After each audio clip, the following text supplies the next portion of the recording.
Good evening and salutations, my B&B fans. I'm not gonna lie, I laughed my ass off at the end of this episode because it was just like, and we're gonna learn today that nothing.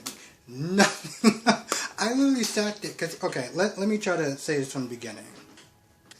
So, Steffi and Finn are waiting for Finn's parents to get there, and once again, he tells us from yesterday that he feels a little guilty, and he wants them to know that, they're enough for him, and even though he's looking for his bio dad, that doesn't negate the love and everything that Lee and Jack gave him. So, yeah, pretty much from yesterday. So, you know, Finn texts Lee and is like, "Yo, what's going on? What's taking so long?" And you know, even though Lee is upset, Lee's like, "Yo, listen, you gotta sit there and tell your son. You gotta sit there and tell Finn. Like, you gotta do that. Like, forget about me for a minute, because Jack is all like, well, I know you can't really see it right now. I know it's hard to process right now, but I do hope that you do eventually forgive me." And it's like, bro, literally, you just dropped this bomb on her, like, what, a few minutes ago, and you have the audacity to sit there and say, to even mention the word forgiveness. Is he? Is he serious? He really just said that. He just said that he cheated on his wife years ago, and the son that we have now, well, that's my son, and Sheila is the birth mother. Oh, it's been like 5 minutes, so you don't have to really decide right now, but at some point you're gonna forgive me, right? I mean, you don't have to do it right now, but what? So she's, at this point, they decide to go to the house and, give champagne and, to Finn and Steffi. And they're like, nah, we're not going to really do champagne and stuff. And then, Steffi's like, all right, so you want to eat? We can call, make an order, have something delivered. And Leah's like, nah, I'm not really hungry right now. Kind of lost my appetite pretty much.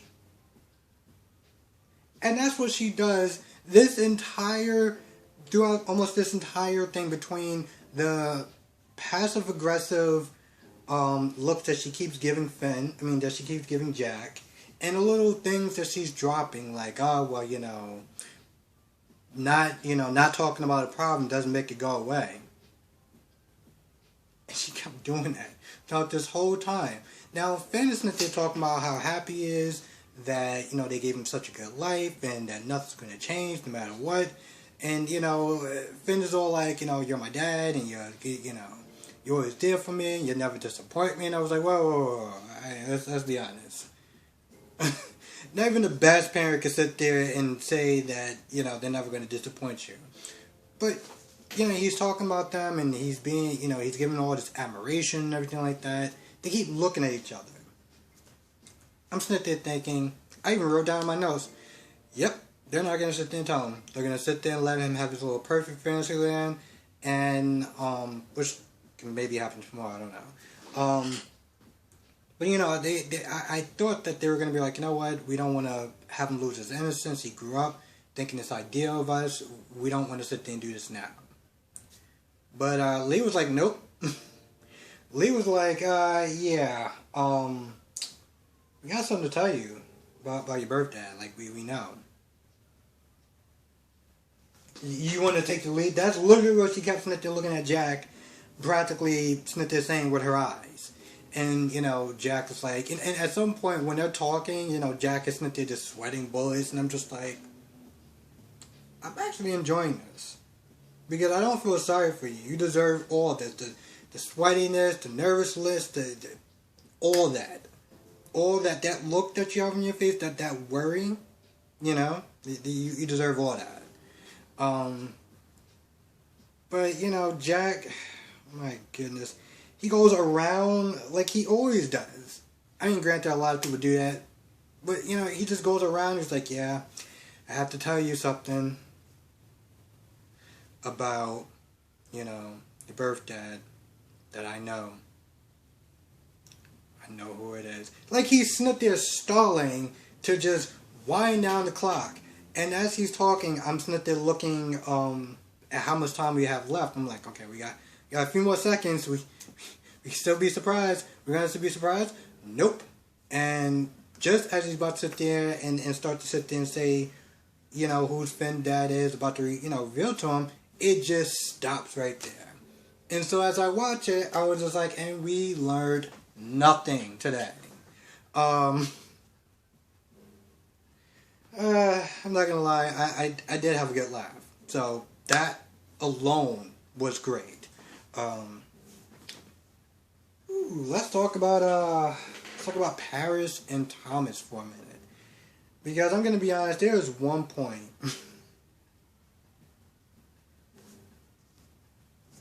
There is one point with Thomas and Paris, and I can't remember if he's giving her compliments again like he always does, because apparently this is what people do now. They just give her a bunch of compliments like she, like cured every known disease in the world or whatever. But she's talking. I think she was meant to talking about. She was meant to talking. Or they were talking about him leaving and stuff like that, or something like that. It was some sort of news he had to share with her. He was like, well, we could sit there and do it over dinner. I could sit there and order from that place that you like. And then Paris was like, well, I don't know, because, Zende may have something planned for me. And then it was just this awkwardness, Like, just the whole, like, even I felt it through the screen. Through my phone, I felt that. And Carter comes in and Carter's like, I want to talk to you about something, but it kind of seems like I interrupted something. And Paris like, no, you didn't interrupt anything. And Carter's like, you sure? Because, I can, my office is only down the hall. I could just walk right back. It's cool. I feel the tension in here. What is that? But Thomas, makes himself scarce and he leaves. And, Carter asks what that was about. And, Paris is like, well, I just didn't want to sit there and, make any plans with him as far as being home if, Zende has something, going on. But I don't know. I'm just going to sit there and say it. Listen, I know that Zende and Paris are going out and Thomas and Paris are friends. But it's one of those things where it's like, she's waiting to sit there and she has plans, and I get it, that's a boyfriend or whatever. But the whole point of me, it's like the whole point of me asking you to hang out and do something. It's that way I can get on your calendar. Like that's the whole point of me sitting there saying, hey, we want to sit there and have some dinner, I can sit there and talk about it. Not, oh, well, let me sit there and see what Zende has planned. I just asked you first. Since you don't have any plans, that's why I'm asking you. But, whatever. So anyway, she tells Carter that, and I'm not gonna lie, even though she seemed like, she said to him that, there's nothing going on, there's no awkwardness or anything like that. I was like, no. There was a hell of awkwardness that was going on. Okay? The look on her face, the look on Thomas' face, it was almost as though he asked her out and she was just like, no, because I have a boyfriend. Damn. That's what it felt like to me. Anyway, at that point, Carter just talks about his support. And, he's there to help her. And, Paris was all like, oh, well, I was kind of lonely that my sister left. And I was like, really? Because to be honest, when I first started watching, I was like, yo, who is that chick and when is she leaving? I'm talking about Zoe. Who is that chick and when is she leaving? So when she was like, oh, I just kind of missed my big sister, I was like, what? You mean the one who treated you like something that she stepped on, right?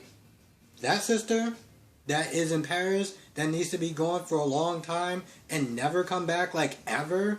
The sad thing is, with Zoe, she's not someone, I don't feel like she's someone that you love to hate. She's just someone that you just hate. You just can't stand her. And I've never really exactly liked that term. You know, you're just someone that I just love to hate. It's like, no, I don't love to hate anyone. If I hate them, I'm just not gonna. It's gonna fast forward, just not watch the show. That's what I'm gonna do. That's what any reasonable, sensible person would do. But okay, sure, whatever. Yeah, he just says that he's there for support. Okay, that's cool. Nothing really went on between Zende and Hope except for Zende is all like, oh, I love, you know, because some model was throwing herself at Zende, and I was like, okay, whatever. And then, you know, Zende was just talking about how he loves, you know, he loves, well, he was just talking about his admiration that he has for Paris, like she's the best thing in the world. Don't get me wrong, I mean, she looks bad. I'm not gonna lie, she looks good.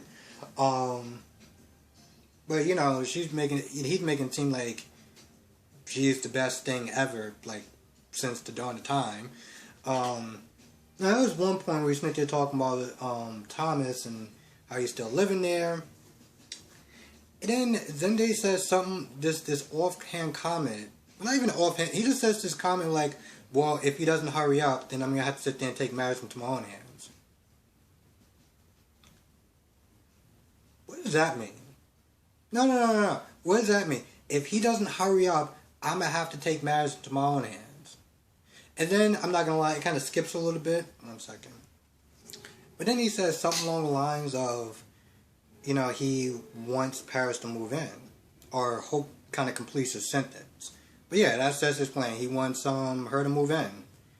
I'm like, okay, that's cool. This way, Thomas doesn't have to sit there and keep trying to find, another apartment, and he can just still have what he wants. Because let's be honest, he has not been happy with that arrangement since day one, and he has been doing he's been so obvious as far as his insecurity level has went. You know, since he really, since she moved in with Thomas, that he's been doing nothing but PDA all the time. I'm like, bro, we at work, right? Like, I mean, yeah, they support each other, and they're kind, and they have a good working atmosphere, but it's still working atmosphere, like as in work comes first. And to sit there and see this guy making out with her, just straight in the room when other people are there, it's like, bro, what the hell is wrong with you? Like, you just, screams the insecurity. My goodness. I think that's about it. If I missed anything, please write it down in the comment section below. I want to thank you for watching. Be safe, and I will see you in the next video.